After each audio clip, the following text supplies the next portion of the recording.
30th annual Michigan Ice Fest is underway this weekend in Munising. Local 3's Brianna McLean stopped by earlier today to see how things were going.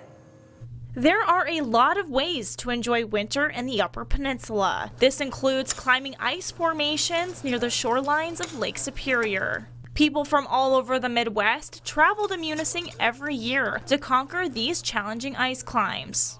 Ice Fest, of course, as you well know, is a huge event in Munising, and it has been growing every single year, not only by climbers, but also by participants that come over and want to, try out ice climbing for the weekend or for the 3-day weekend, whatever it may be, or just people, checking it out, viewing, just coming to town to see people do this. So it's a very neat event. It's one of the oldest ice climbing festivals in the United States. There are many different ice formations to climb in the Munising area. I stopped by Dryer Hose. A climber told me this is one of the most iconic climbs around.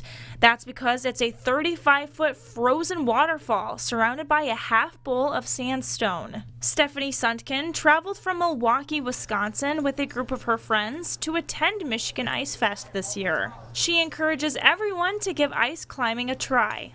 I absolutely would, because the movements are, it is dangerous, it is difficult and intimidating, but I really believe it's accessible for most people to do. So I don't think people should be scared to just go ahead and try, because the movements are pretty rudimentary, and once you kick into the ice and feel that first stick, you go crazy and you just got to keep going.